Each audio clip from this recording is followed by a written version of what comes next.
함께 읽은 고린도전서 1장 26절에서 31절 말씀 가지고 오늘은 핑미라는 제목으로 말씀을 좀 나누려고 해요.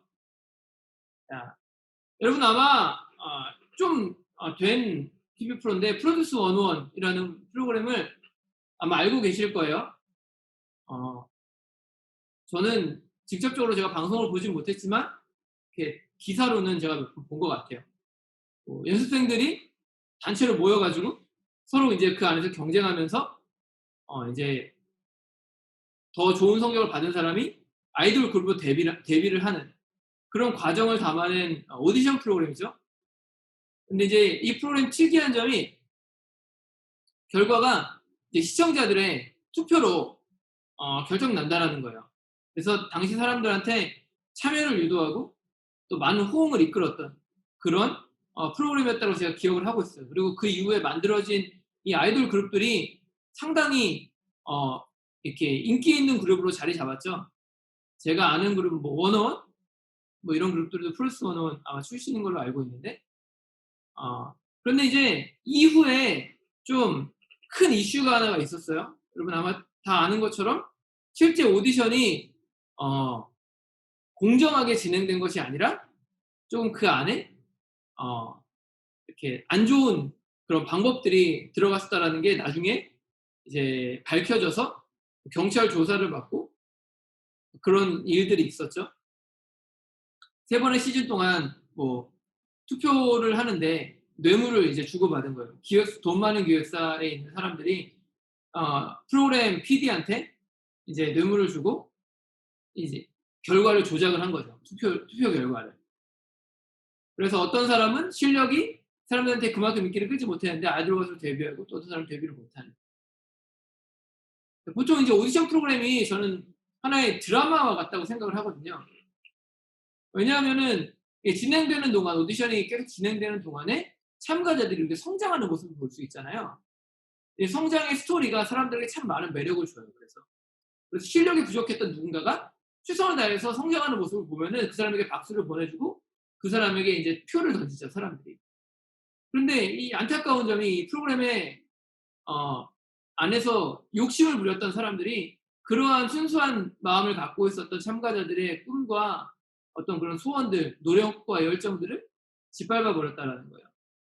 돈과 권력에 눈이 먼 사람들이 그들의 노력을 헛된 것으로 만들어버린 것이죠. 그 안에서 마치 자신이 신이라도 된 것처럼 그렇게 거만하게 그들이 군 결과 실제 정말 열심히 했던 사람들의 그런 열심마저도 사람들에게 박수받지 못하게 되는 안타까운 일이 일어났습니다. 세상이 이와 같다라는 거예요. 우리가 살아가는 세상이 편법과 거짓이 난무하는 세상이죠. 우리는 정직하게 살려고 하지만 사람들이 그러한 나를 인정해주지 않고 어떠한 방법을 동원해서라도 나를 짓밟으려고 하는 그런 모습이 우리 세상 가운데 있다는 거예요. 그런데 우리 중요한 것, 한 가지 우리가 잊지 말아야 될 것은 하나님이 우리를 그렇게 대하시지 않으신다는 거예요. 우리 안에 있는 가능성을 하나님은 절대 짓밟지 않으시고 한편에 성장 드라마를 만들어 가시듯이 우리가 성장할 수 있도록 우리 앞길을 열어주신다는 거예요. 하나님이 절대자신데 그러함에도 불구하고 함부로 우리를 판단하지 않으신다는 거죠. 함부로 우리를 정죄하지 않으세요. 마음대로 사람을 들었다 놨다 하시지도 않으시는 거예요. 하나님이 원하시는 건 무엇인가요? 하나님은 단지 우리가 하나님 편에 서서 하나님께 배우는 것을 원하신다는 거예요. 이렇게 한 걸음 한 걸음씩 성장해 나가는 것을 우리 가운데 원하신다는 거예요.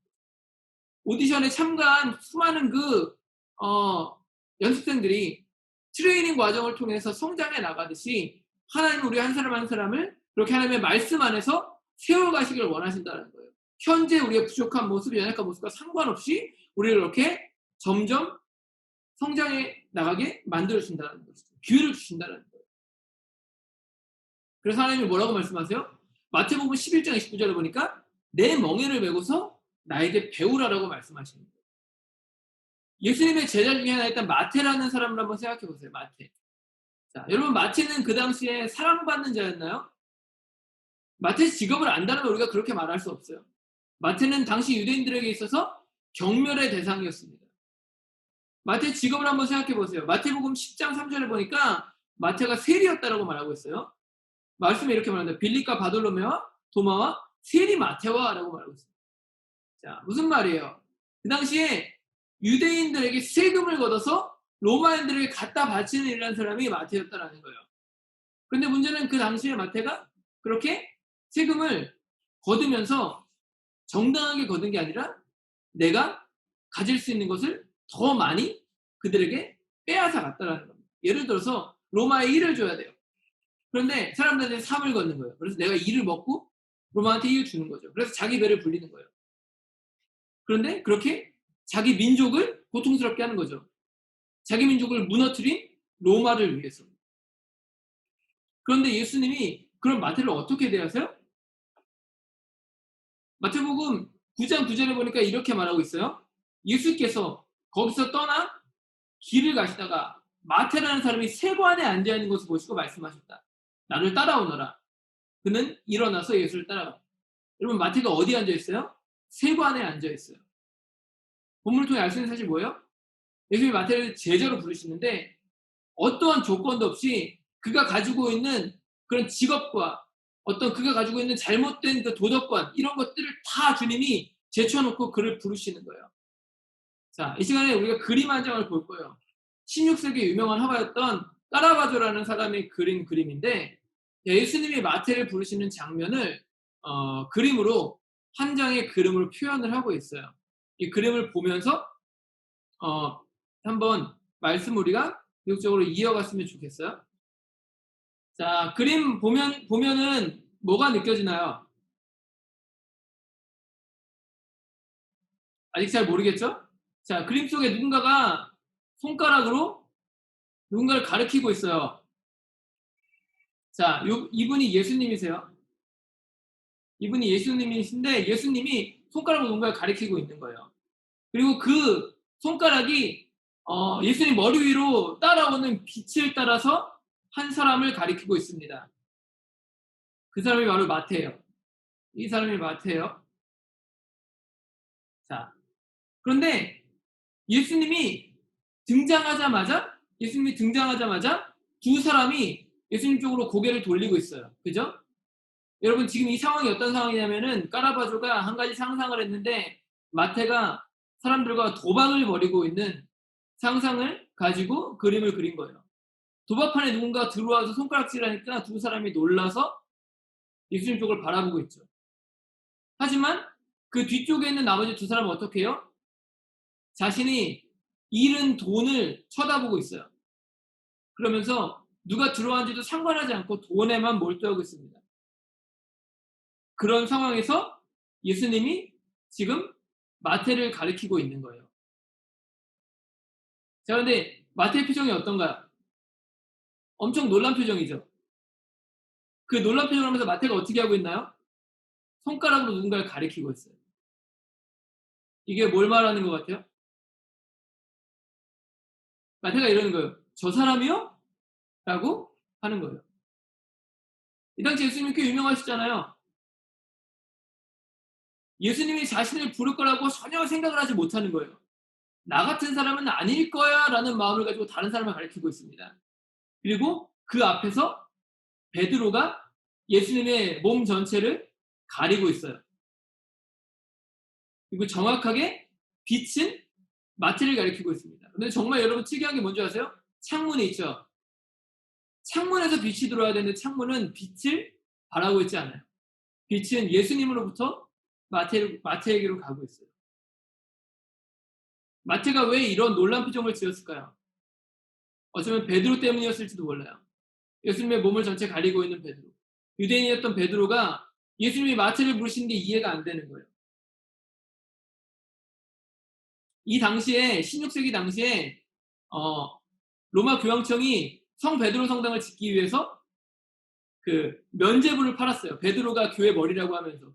그래서 로마 교황청을 사실은 돌려서 까기 위해서 베드로를 그리고 이렇게 교황청을 까고 있는 모습이에요. 그런데 여러분 여기서 중요한 게 뭐냐면 예수님의 손이에요. 여러분 이 손 어디서 많이 본 것 같지 않아요? 이 손 여러분 어디서 본 것 같아요? 자, 이 손과 이 손을 주목해서 보세요. 이것은 예수님의 손이고요. 이거는 여러분 아담의 손이에요. 이 손의 느낌이 어떤가요? 뉘앙스가. 조금은 나약한 모습일 거예요. 여러분 느껴지기에. 천지창조, 미켈란젤로가 그린 천지창조의 그림인데 이 천지창조 그림 가운데 하나님과 아담이 손을 맞대는 그림을 미켈란젤로가 그렸죠. 그런데 여기에서 나오는 아담의 손은요, 절대적으로 주님을 의지하는 손이에요. 연약하게 주님밖에 없습니다. 주님밖에 내가 의지할 분 없습니다라고 하나님을 찾는 그 손이에요. 그런데 예수님이 지금 그 손을 하고 있어요. 까라바조가 한 가지 의미를 집어넣는 거예요, 여기다가. 어떤 의미요? 마태야, 아담이 하나님을 철저하게 의지할 수밖에 없었던 존재였던 것처럼 너도 나에게 그렇게 나를 의지하는 삶을 살아야 해라고 지금 말하고 있는 거예요. 그런데 중요한 것은요, 여기에 어떠한 조건도 주어져 있지 않다라는 겁니다. 자, 다시 돌아올게요. 자, 여러분, 그림을 보면서 뭘 느끼시나요? 예수님이 우리를 부르실 때 어떠한 조건도 요구하지 않으신다라는 거예요. 돈이 많든 가난하든 똑똑하든 좀 머리가 나쁘든 잘생겼든 못생겼든 그런 것과 상관없이 오늘 주님이 우리를 있는 모습 그대로 불러주신다라는 거예요. 우리가 오늘 함께 읽은 성경 본문도 그것들을 잘 설명해 주고 있어요. 자, 오늘 본문에 나온 사람들을 보세요. 어떤 사람들이에요? 26절에 보니까 이렇게 말하죠. 형제자매 여러분, 여러분이 부르심을 받을 때에 그 처지가 어떠한지를 생각하여 보십시오. 육신의 기준으로서 보아서 지혜 있는 사람이 많지 않고 권력 있는 사람이 많지 않고 가문이 훌륭한 사람이 많지 않습니다. 무슨 말이에요? 예수님이 부르신 사람 중에 그렇게 뛰어나고 괜찮은 사람들이 별로 없다는 거예요. 어디에? 고린도 교회 가운데. 1세기 고린도 교회 가운데 지혜롭지 못한 자들, 똑똑하지 않은 사람들 투성이었다는 거죠. 권력을 가지지 못했고요. 집안이 훌륭하지도 못했어요. 우리말로 하면 흡수죠. 마치 영화로 따지면 설국열차에 꼬리칸을 타고 있는 사람들이었다는 거예요. 그런데 주님이 오늘 그런 사람들을 어떻게 사용하시겠다고 말씀하고 계세요? 27절, 28절 보세요. 지혜 없는 그들을 통해서 지혜 있는 자들을 부끄럽게 하시겠대요. 약하고 비천한 자들, 멸시받는 자들을 통해서 힘있고 능력 있는 자들을 부끄럽게 만드시겠다는 거예요. 마치 세리였던 마태를 사용하셨던 것처럼 주님이 연약한 우리를 사용하신다는 것이죠. 그런데 중요한 것은 주님의 손을 붙잡는 자. 예수님이 마태를 부르실 때에 마태가 그 부르심에 응답했기 때문에 그러한 은혜를 누릴 수 있었다는 거죠. 우리 역시 마찬가지예요. 그런데 중요한 건 오늘 주님이 우리를 부르시는 목적이 분명하다는 거예요. 오늘 보면 29절 뭐라고 말합니까? 이리하여 아무도 하나님 앞에서는 자랑하지 못하게 하시려는 것입니다. 주님이 우리를 부르시는 목적이 뭐예요? 아무도 하나님 앞에 자랑하지 못하게 한대요. 다시 말하면 우리의 삶을 통해서 하나님이 영광을 받으시는 거예요. 우리는 부족하고 연약한데 하나님이 우리를 택하시는 역설적인 이유가 뭐냐 하면 그 약하고 부족한 자들을 주님이 붙잡으셔서 능력 있는 삶을 살게 하시고 그 삶을 통하여서 예수 그리스도 하나님의 살아계심을 이 땅 가운데 드러내시사 이 땅 가운데 내가 잘났다, 내가 강하다, 내가 능력 있다고 하는 자들에게 하나님의 살아계신 그 놀라운 은혜들을 보여주신다는 거죠. 그것으로 하여금 그들이 하나님을 따르는 삶을 살 수 있도록 초청하시겠다는 거예요. 여러분, 전도가 뭘까요? 복음을 전하는 삶이란 뭘까요? 단순히 누군가에게 예수 믿으십시오라고 이야기하는 것?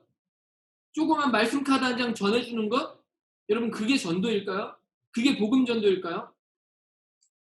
어쩌면 오늘날 우리가 복음을 전하는 방법은 그것보다 조금 더 한 발자국 앞으로 나가야 되지 않을까라는 생각이 들어요. 여러분, 가정 안에서 여러분을 통하여 예수 그리스도가 드러나는 겁니다.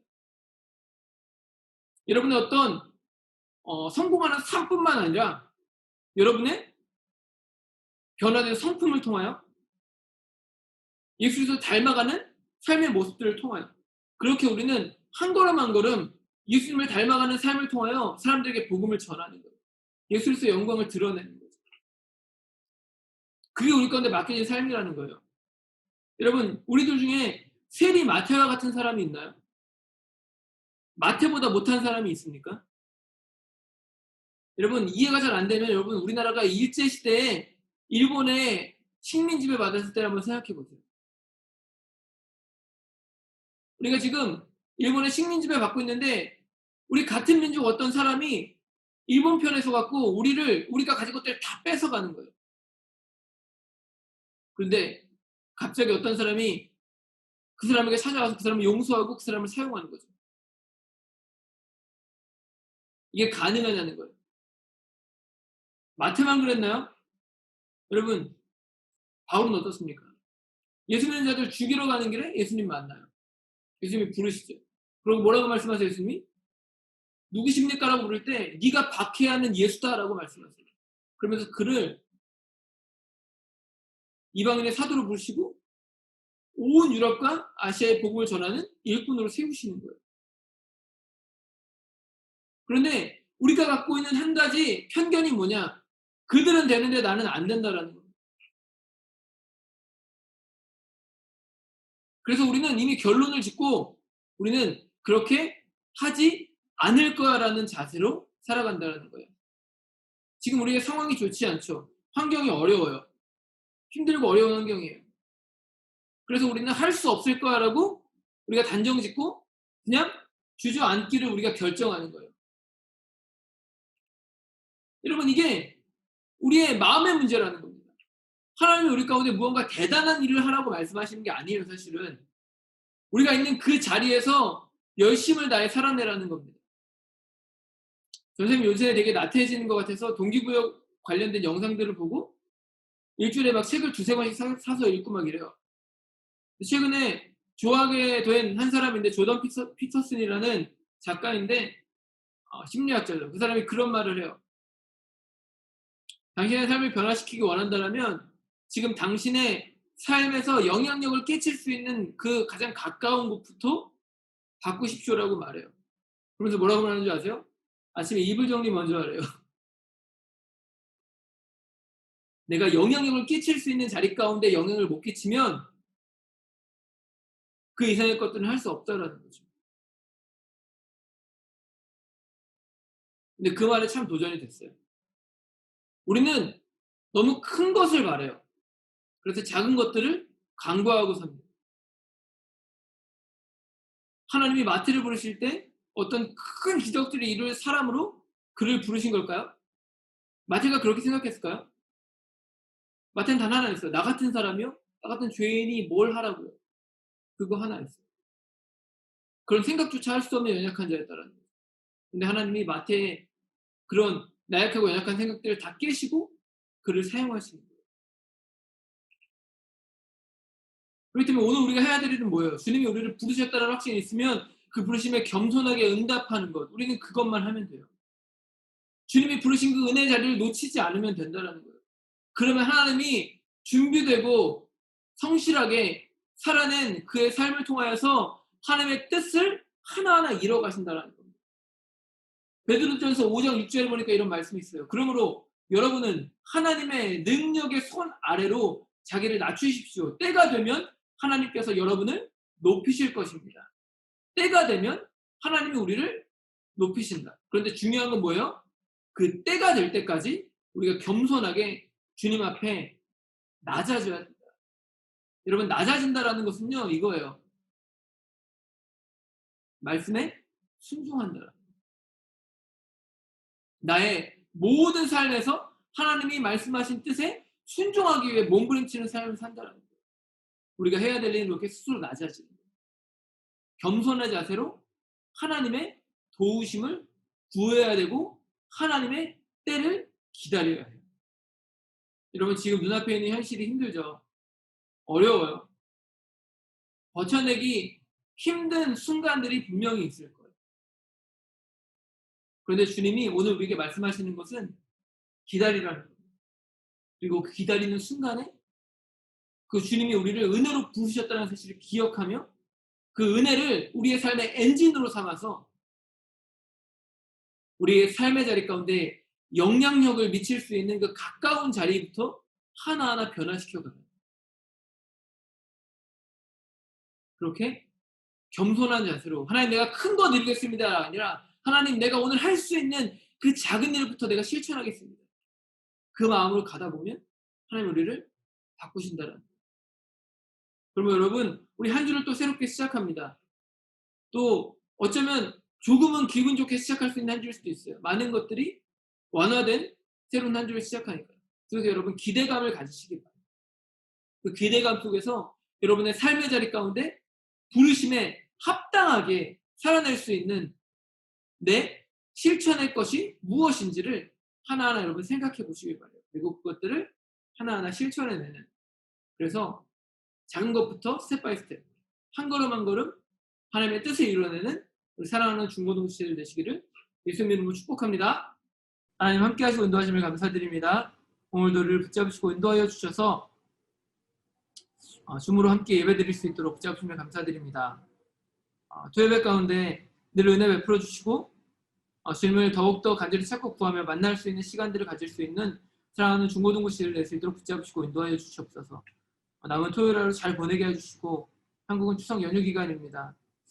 우리가 한국에 있지 않아서 추석이 마음에 와닿지 않지만 어려운 상황일수록 가족들과 더 사랑의 교제를 나누고 또 함께 이 어려운 상황을 이겨낼 수 있도록 사랑을 주고받는 그런 귀한 또 중고등부 지체들 한 가정 될 수 있도록 주님 축복하시고 인도하여 주시옵소서. 남은 하루의 삶을 또 앞으로 다가올 한 주간의 삶을 하나님 앞에 맡겨드리며 사랑 많으신 예수님의 이름으로 감사하며 간절히 기도드렸습니다. 아멘. 주기도문으로 예배 마치겠습니다. 하늘에 계신 우리 아버지시여 이름이 거룩히 여김을 받으시오며 나라가 임하시오며 뜻이 하늘에서 이루어진 것 같이 땅에서도 이루어지이다. 오늘날 우리에게 일용할 양식을 주시옵고 우리가 우리에게 죄 지은 자를 사하여 준 것 같이 우리의 죄를 사하여 주시옵고 우리를 시험에 들게 하지 마시옵고 다만 악에서 구하시옵소서. 나라와 권세와 영광이 아버지께 영원히 있사옵나이다. 아멘.